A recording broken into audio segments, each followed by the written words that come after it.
couple of things have changed in this space, and it's been what, like other 2 months, 3 months, 4 months that I haven't uploaded a video, but finally I am doing it today. Honestly, I think that this is what it's going to look like from now on. I will upload videos every time that I can, but I don't promise that that will be every month or every 2 months or, you know. I guess what I'm trying to do is like, I really want to focus a lot more on just like creating stuff and drawing and doing pottery. And sometimes it's really hard to juggle doing that while also recording and trying to like capture beautiful scenes or shots while I'm working. It kind of like disrupts my work and makes it a little bit too frustrating for me. So what I'm trying to do is just sort of like record certain things that I feel comfortable recording when it comes to actually working on works in progress. And and other than that, whenever I have enough footage to show you, I will make it into a video. So probably my videos will be a bunch of like just little snippets of different artistic things. Um, so if you are in for that, then you are welcome to stay. But this video is not that. This video is more about me sharing a little bit with you of my current small in process scene and comic collection that I have. And I really wanted to do this video for a while, but I just hadn't. I don't know why. I just hadn't. So I decided to do it now. And what I'm going to be doing is just like sharing with you some of my favorite. Most of them are scenes, but some of them are comics. Mainly from like self-published artists or authors, or from like small independent publishing houses. So either one of those. But yeah, so I really like collecting those, and I hope that one day I'll get to have like a really big collection. Oh, if you see the camera moving, it's Tina. But anyway, so I guess I will get on to showing you some of my favorite comics.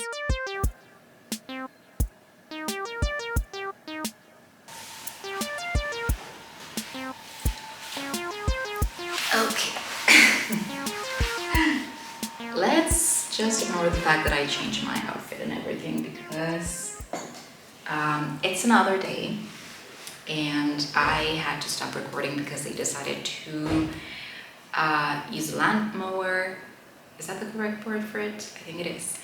So there was a lot of noise outside and I had to stop, and I just started doing other things and I had to record some other day. It's somewhat almost the same outfit. Anyway, it doesn't matter. So like I said, I wanted to talk about some of the scenes and comics that I really, really love. And yeah, so I wanted to share them with you and specifically talk about what it is that I like about them. And yeah, so a lot of talking on this section. Feel free to skip whatever it is that you don't want to listen to. So we are going to start possibly with these. Okay, so these are the first couple ones. So this is like a short, cute comic made by one of my favorite artists that lives in Ciudad de Mexico. And I really love her work. I think that it is very magical and cute and fantastical, but it is also very thoughtful and really beautiful. And so I feel like when she writes in this very subtle but beautiful poetic voice. I don't feel comfortable like showing the entirety of the books because I don't know like if that's something that the artists themselves would want me to do, so I'm not showing a lot. But maybe I can show you. I did show you in the speed run like a couple of the drawings. It's not focusing. think it's focusing. I'm not sure. It's done in sort of like a very collage kind of way where she took pictures of her drawings, but on top of the drawings she would put things like confetti and pieces of paper and just sort of like create a cute collage around her drawings and then write like the story or the thought piece on it. And so I think that that's such a beautiful way to approach like just art in general. So this is by Tintura Azul, but in case I don't say the artist's names, it's gonna be showing down below. The next one is by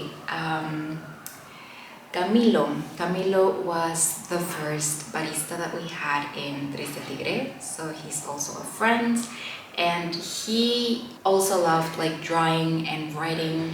Like I think that he had like really good sensibility with like words. So during his stay in Triste Tigre, he also decided to apply to some like art markets, and in one of them he took these, which are like a small riso scene, and I just really love the art, and I really remember when he was showing me like his process of like making the entire scene and like the drawings that he was making on his notebook and what he was envisioning it to look like. And I really enjoyed just being part of that, not being part of that process, but like being allowed to witness that process. So I always love that as well. I love learning what's behind a story or a piece of art that an artist chooses to show. And this is by, I'm sorry if I am mispronouncing the name, but it's Jason or Jaisin, I'm sorry. But her handle is Rabbit Folder. She is also one of my favorite artists. She is from Singapore. She has like, I think that she had these packages of like mini scenes and illustrations and stickers that she would send, and I fortunately managed to get this one, and I think that she hasn't made another Rabbit Folder literally since I got this one, but she has been putting stuff out there. And this one is like a very, I define it as like a very Alice in Wonderland, but with teeth. Yeah, so like I said, I don't feel comfortable like showing the inside, not because I want to gatekeep, but more so because I'm not pretty sure that I'm allowed to, so I will only be showing a couple pages. This is another one that I like a lot. I think it's also riso because it looks like it. Oh, he's here. You might not see him but he's over there. You will probably hear him though. He would not stop meowing if I don't let him in. So let's continue. So I completely lost the trail of thought that I had. Anyway, so this next one is by Jake Taro. It's, I don't know, I guess it's a zine. And it's a collection of different, I would say, drawings, sketches. They're really cute. I really like his characters. I really like the thin, jagged, sort of like fun lines that he draws with. And I wish I could do a little bit more of this. I feel like his drawings look very free, very fun. And I always struggle a lot with trying to draw in a way that feels like very natural and easygoing. I'm always like sketching and then on top of that sketching again and then on top of that doing another sketch. And these definitely don't look like that. They definitely look like he knew what he was going for and he's doing it in a way that feels very effortless and just like fun. So I really love these types of artist collections that have like drawings that they have on their sketchbooks and that showcase a little bit more what they are drawing outside of like bigger projects or big illustrations. This is such another work like that by Jos Ojeda. She is a Mexican illustrator and comic artist as well. Why did I say as well? I guess I was thinking about Tintura Azul, but anyway, because she's also from Mexico. But yeah, I really love her work. Her characters are so cute and just like very fun to look at. She used a lot of color from what I've seen, and this one just kind of like has a little bit of that. She currently has a comic she's publishing, which I've been meaning to get my hands on. I just haven't, but I'm really looking forward to reading that. So this is just like drawings from her sketchbook, and I really love just like the format of it, which is really cute. I think this was the one that I left at when I stopped the camera, but like I guess it ties into what I was saying about this one, which is like I also love seeing artists draw like really common like objects, like a clock or I don't know, like a game cartridge, cards, it doesn't matter, whatever it is. I think it's really interesting to see how artists interpret, why can't I say that word? I feel like the accent's wrong. Well, that. I like to see what they do through their eyes, because it's interesting to see what they sort of like give more importance to, and kind of like how they choose to use shapes and lines to represent it. It's a weird thing, but I do like seeing artists draw just like common objects, and I think that this scene sort of like tickles that specific part of my brain. And then I have this one which is called Las Flores que Nacen de Mí by Una Confusión. I really love this because it also has that same feeling of drawings and doodles and thoughts in a sketchbook. Oh! I don't know, I guess when I bought this one, I grabbed this one and put it inside. Do you see that? It's like photography session. Why is my accent so weird today? Anyway, photographs for your pets in this like, I don't know, 80s, 90s style. I'll put it inside here again because it's gonna get lost and now I know where it is. But what I was saying is like, yeah, it just has this feeling of drawings from a sketchbook or like doodles, little thoughts, pieces of songs. I do it sometimes as well whenever I have like a small thought, sometimes not even like super important, but I like just to write it down and just do a couple of doodles around it, and I think that it gives it a really beautiful feel. So I like seeing other artists do that. So that's the first section. And for my second section, there is a couple of comics that I really like. This is La Herencia de Rita, or Rita's Inheritance, I guess, by an artist called Perro Prieto. He is also a Mexican comic artist and illustrator. I bought these probably like, I want to say, oh my god, I don't know, like 5 years or so ago. It's been a while since I bought these. Probably one of the first like comics that I bought from like independent authors. I think he now has like, because these are short books with the whole story, and I think that he now has like a full published book with all of the story in just the one tome, which I think is really cool. But I got this one and I really love it. It is about this young woman who every time she moves into a different home, I believe, the home that she moves into starts slowly transforming into her childhood home. I remember asking him about it, and he told me that, and that just made me fully interested on it. So I really like the premise. I really love this comic. This is Row by Christine Les Santos. So I had the fortune of getting to know her well, last year, I believe, she came in here because she was invited to be a part of, I want to say, Pixelatl, which is a, what is it, like a convention, like a animation, illustration, comics, video games convention that happens, I don't even know how often, I guess every year, and she got invited.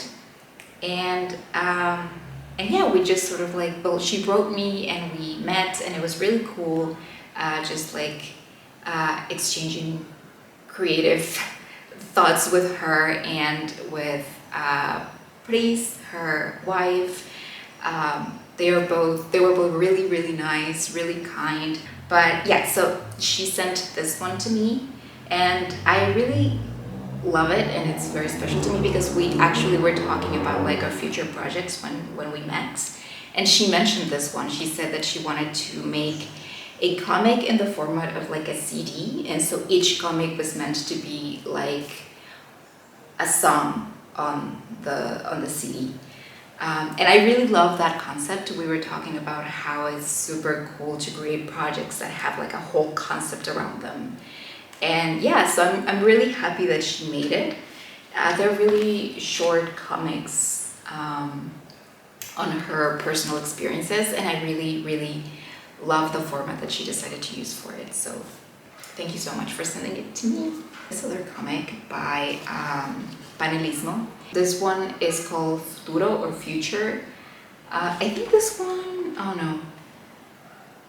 I have another one of his that does have like the English translation, like it's written in Spanish and then below there's like an English translation, but this one is just in Spanish.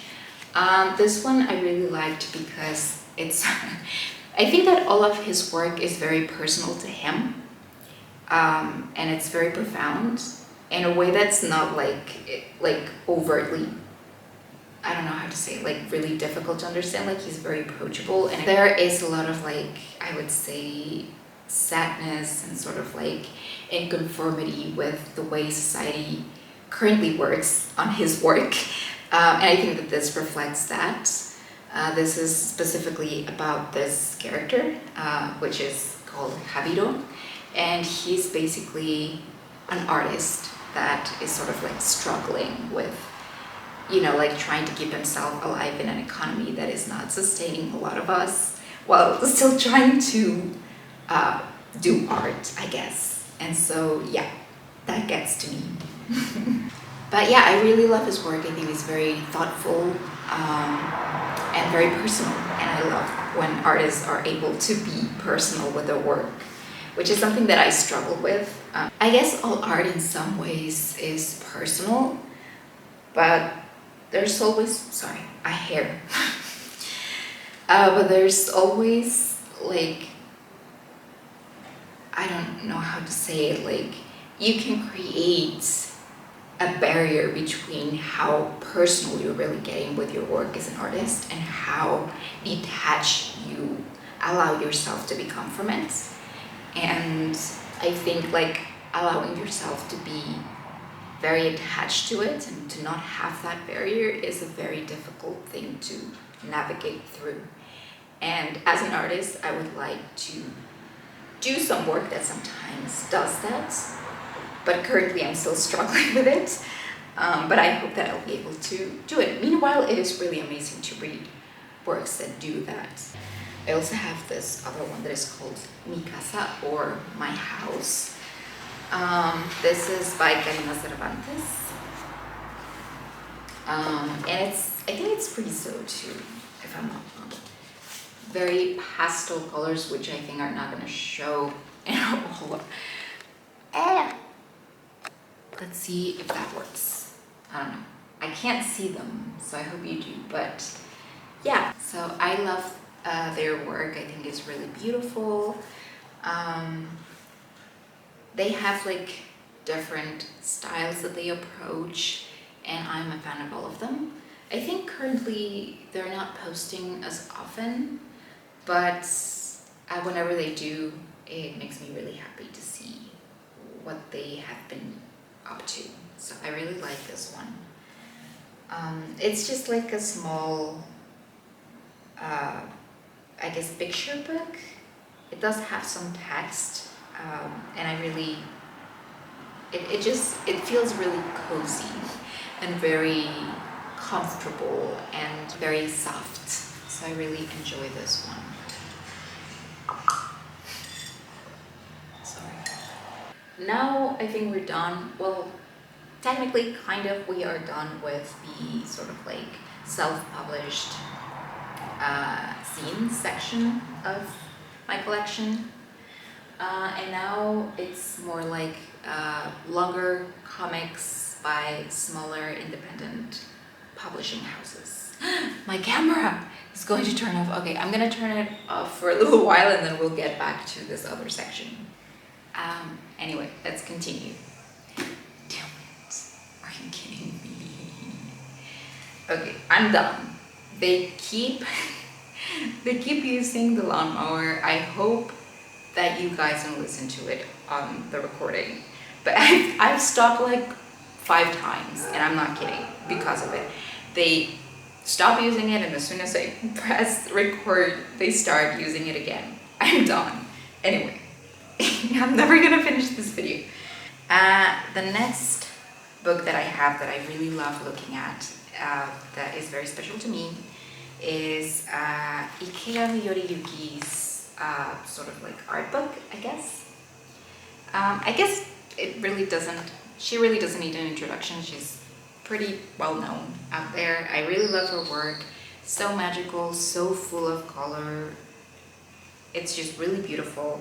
And literally, I was just looking up if she was a she because I wasn't sure. To me, she had always been a she, but I wasn't complete. You're kidding me! Okay. My battery is about to run out, so jump to my camera because I do just happen to have bought another set of battery. Okay, I'm back, I guess. One more time. So I was talking about Ikegami Yoriyuki's work. And I was gonna tell you guys that I just literally realized that she made some illustrations for Pokemon cards. This is my favorite one that I found of hers. Literally just found it. I didn't know. But looking at this and looking at this literally screams Ikegami Yoriyuki. So I just thought you guys want to know in case you didn't, like I didn't seconds ago. Anyway, but I wanted to show you this, which is arguably my favorite collection of her works. I really love her doing these creatures inside rocks and minerals. I think, I don't know, there's something about those drawings of hers that I really, really love. So this is definitely something that sits atop my desk where I work, and I always like looking at it whenever I need some inspiration. And on that same vein of like colorfulness and playfulness, and also being a Japanese artist, I have Sakura Tamagawa.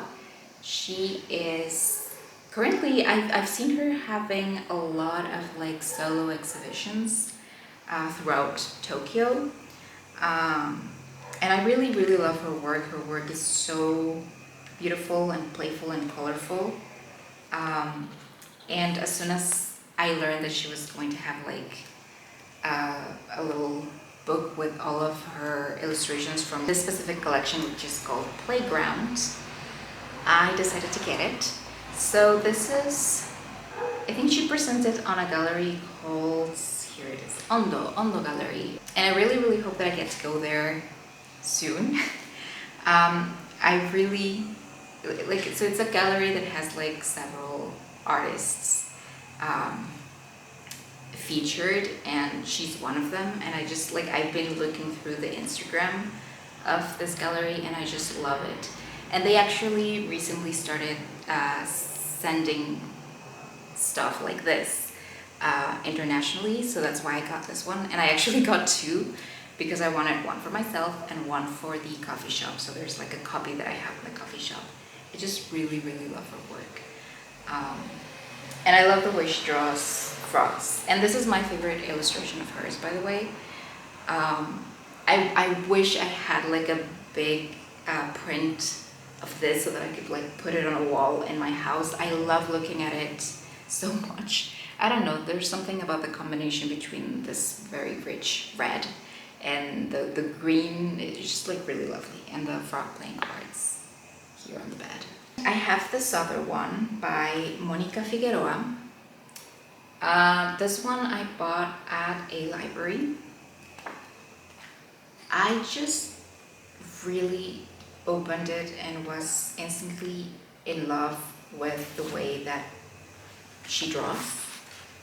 I think it's very ethereal. She also uses like color in some sections. It's kind of like you kind of get a sense of what she's drawing, but at the same time it kind of gets lost in the page in a very beautiful way. And I just love looking at it, and it gave me a lot of like Yoshitaka Amano's vibe to it.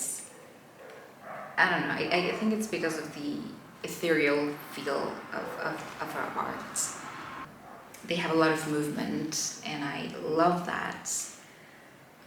Even when they don't have color, I feel like they have a lot of feel to it. Well, anyway, I said I wasn't going to show that many. And now we arrive to my small Pew, I guess Pew is the correct way to pronounce it.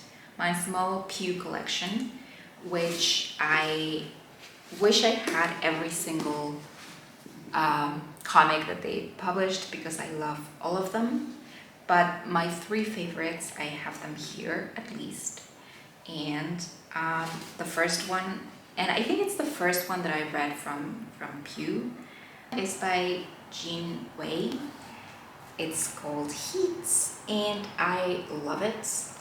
There is a part on this story where, hold on, I'm just going to show you a bit of the inside, and that's it.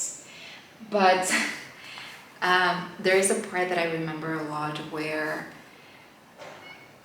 like, oh my god, it's been a while since I've read it, so I don't exactly remember everything, but I do remember a scene of one of the characters who is like an artist, and they do, oh my god, what's that type of art called in English? Hold on, let me check. They do glass blowing. I think that's the correct term.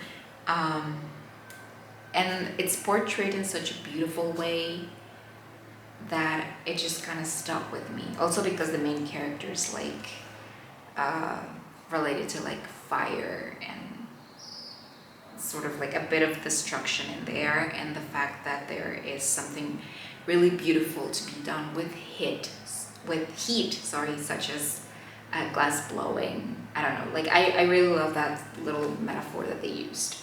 But I don't fully remember entirely the story, so I might be misremembering. And then the other one is by Michael Furler, which is Bark Bark Girl. I love this book. It is told, like, I really like the formatting of it. It feels very early 2000s internet. And it feels very chaotic. The protagonist is incredibly funny and chaotic, and I love that about her. I love the style. I really love the choice to have like black and green to be like the main colors, because most of it is just black and white, but there's like small little moments of green here and there. And it's basically the story of this girl that loses her dog, and she's just looking for him throughout the entirety of the story, but in a really funny, comical kind of way. And I love this cover. Is definitely one of my favorites. But my favorite cover and my favorite comic, or one of my favorite comics, but I really, really love this one, is Last Chance to Find Duke. I really love this book. I love that it deals with nature and adventure, and honestly it's a story that's pretty, I would say, mundane in a way where there's nothing incredibly action base that happens. It's very calm in general, but I think that it does it in a way that is really beautiful. I think all of the panels look cinematic. The lighting that they use is very cinematic. It is hand-drawn, which is something that I love. Obviously, it is kind of like a little bit edited in post, I guess, but all of it is hand-drawn, and I think it's very detailed and really beautiful. I love drawing with pencil. It's not something that I do as often because it's very easy for me to smudge the pages of things, but this definitely tickles my desire to sort of like draw more with pencil when I read it, and I really enjoyed it. It is basically the story of our protagonist, who is an entomologist, and he's basically trying to find a very rare species of cricket. So he's going to a very secluded and specific area where this cricket lives, and he's just trying to find out about it, and that's it, honestly. But I really love these sort of stories that are more just like calm and just serene and just have a lot of nature in them. I think that this book holds really important commentary on how sometimes we overlook small but important things, and just like the harm that human society or just like capitalism can create for nature and smaller communities, because we want that progress, or just we are interested in more like dazzling things. And in terms of the character, I feel that it's a bit about like the heartbreak of realizing that sometimes the very specific things that you're passionate about are not as important to the bigger world, because the world goes at a very different rhythm than you are, and you have to come to terms with this. But at the end, sort of like understanding that no matter what, there will be people who will sort of like appreciate or enjoy the passion that you put into things that you do. So I really love that about this book. And I think that as an artist, it holds a very special place in my heart, and I love looking at it. I love looking at the detail of the cover. And it also has like a secret cover on the inside. You don't know how scared or afraid I am of spilling something or like smudging it with my hands. So I try not to touch it as much, or just like touch it with very clean hands, because it's like paper, right? So it's very easy for it to get like smudged. But I love the texture of it as well. So this is perfect. And also I learned through this comic exactly that Shang, the author, has like a comic magazine called Papayap, and I've been trying to get my hands on one of those magazines, because I think that it's like a project between him and his wife, and they sort of like explore different types of telling stories with comics and different styles, and I'm interested in that because that's very similar to a project that I'm trying to make for myself, where I'm like writing short comics with like one theme that unites them all, and sort of like just explore ways in which I can tell stories, and like what styles I can use and stuff like that. So pretty similar, and when I learned about it, I was like, oh, I would definitely like to have one of those magazines, please. So yeah, Last Chance to Find Duke.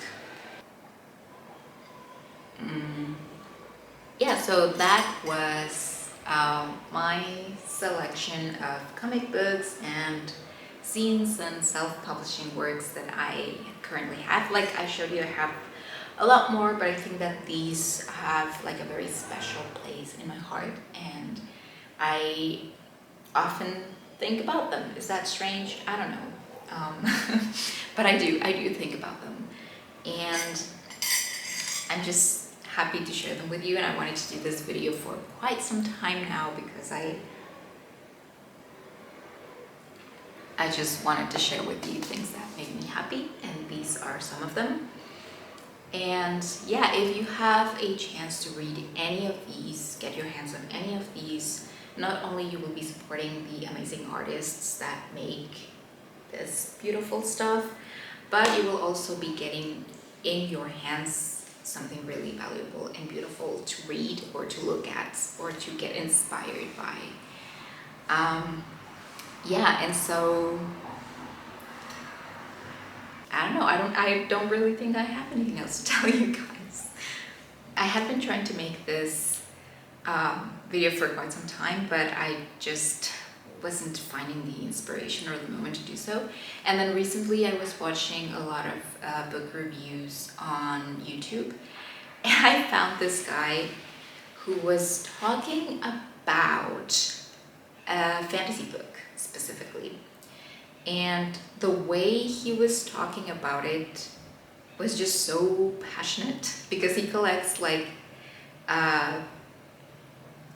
80s and 70s and 60s fantasy books, used fantasy books. And so he's been doing like these top 20 best fantasy books that I've read.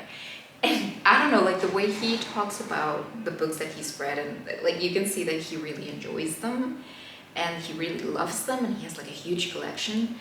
And I've been watching those videos and I've been feeling very inspired to make my own version of that, but this is like the comic version of it and the self-publishing, small publishing section version of it. Anyway, so yeah, just if he ever watches this video, which he probably won't ever watch this video because why would he? But yeah, he inspired me to make this video finally happen. So anyway, guys, that's all that I have for you now.